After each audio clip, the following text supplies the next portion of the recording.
Hay muchos indicios de que la guerra en Ucrania va para largo, pero muchos piensan que este no era el plan de Vladimir Putin. En este video te explicamos 3 errores de cálculo que analistas y expertos le adjudican al presidente ruso y que están alargando la guerra. La invasión rusa a Ucrania comenzó el 24 de febrero de 2022 por varios puntos del país. En pocas horas, las tropas rusas se habían posicionado alrededor de la capital, Kiev, y muchos comenzaron a vaticinar que la capital sería tomada por los rusos en cuestión de días. Pero no sucedió. Lejos de los cálculos del Kremlin, la defensa ucraniana ha sido firme. De hecho, la resistencia en Kiev fue tal que menos de 2 meses después de que comenzara la guerra, Rusia inició una sangrienta retirada de los alrededores de la capital. Según el análisis del profesor Boris Kormich, jefe del Departamento de Leyes de la Universidad de Odessa en Ucrania, es probable que la guerra se haya iniciado sobre la base de evaluaciones incorrectas que vienen del estrecho círculo de subordinados que rodea a Putin. Entre ellas, asegura el profesor, existía la hipótesis de que las Fuerzas Armadas ucranianas serían reacias a enfrentarse al ejército ruso. Esta suposición se basaba principalmente en la experiencia de la anexión de Crimea en 2014, cuando las tropas rusas avanzaron hacia el territorio sin encontrar gran resistencia por parte del ejército ucraniano. Pero el ejército ucraniano es ahora muy superior al del 2014 en cuanto a número de efectivos, entrenamiento y armamento. Además, la resistencia que han encontrado las fuerzas rusas en Ucrania no solo ha sido militar, sino también de la población civil. Miles de voluntarios se sumaron al ejército y acudieron al llamado del presidente Volodymyr Zelensky para defender su territorio. Así se ha visto cómo hombres y mujeres han sido armados por las autoridades ucranianas para resistir la invasión. Y esto no era lo que esperaba Putin de la población civil ucraniana, según señalan analistas como el académico británico y experto en política, economía y seguridad ucraniana Taras Kusio. Kusio sostiene que, por el contrario, Putin pensó que los ucranianos le darían la bienvenida. Pero no fue así, a pesar de que Putin dijo que sus tropas llegaban para desnazificar Ucrania y liberar a los ucranianos de la influencia de Occidente. Recordemos que el acercamiento de Ucrania a Occidente desde que se independizó de la Unión Soviética tras el colapso del bloque comunista en 1991 está en el origen de su conflicto con Rusia.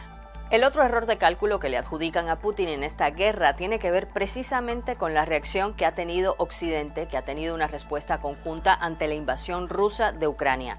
Según señalan los expertos, Putin creía que Occidente estaba estancado y dividido y calculó mal su respuesta. El académico Tusio dice que en el Kremlin esperaban unas sanciones similares a las que hubo en 2014, pero esta vez las medidas fueron más contundentes y están enfocadas a golpear la moneda, las finanzas y sectores económicos clave como el energético, aunque este último también ha sido un dolor de cabeza principalmente para Europa por la gran dependencia energética que tienen muchos países de la Unión Europea de la energía rusa. Pero en todo caso, la Unión Europea y Estados Unidos se alinearon para adoptar sanciones económicas sin precedentes contra el Kremlin. Además, hasta abril, más de 30 países han proporcionado ayuda militar a Ucrania, incluidos 1.000 millones de euros de la Unión Europea y 1.700 millones de dólares de Estados Unidos. Una ayuda que incluye armas, municiones y equipo defensivo como sistemas de misiles antiataque y antiaéreos. Aunque hay que decir que la OTAN ha insistido en que no pasará del apoyo militar a Kiev y que no se involucrará directamente en el conflicto porque Ucrania no es uno de sus miembros. Algo que ha sido criticado por parte de Ucrania, que dice que esta ayuda no ha sido suficiente para combatir a Rusia. Aunque otro error de cálculo en esta guerra tiene que ver precisamente con el estado del ejército ruso, pues hay expertos que piensan que las tropas rusas no estaban en su mejor forma para esta guerra, y según analistas como el profesor Kormich, se sobreestimaron las condiciones de la fuerza militar rusa. En el terreno se ha visto cómo lo que comenzó como una campaña en varios puntos de Ucrania y que mostraba un avance rápido de tropas rusas por el país, ahora es una ofensiva focalizada en el este tras varias derrotas del ejército ruso.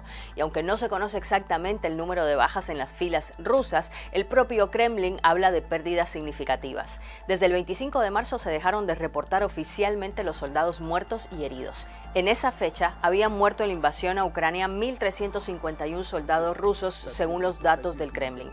Después de esa fecha, las autoridades dejaron de dar cifras, aunque el ejército ucraniano estima que Rusia ha perdido cerca de 20.000 hombres en los primeros 2 meses de la guerra.